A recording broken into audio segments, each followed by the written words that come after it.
Viewers আসসালামু আলাইকুম। এই যে দেখেন গাছটি হলো পেয়ারা গাছ।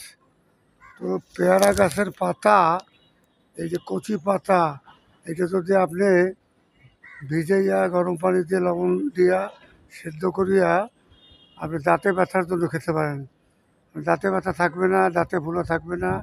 পেয়ারা গাছের অনেক গুণাগুণ। পেয়ারা পাতা কিন্তু কচি পাতাগুলি আপনি আপনি করবেন, সেদ্ধ করবেন লবণ পানি দিয়ে।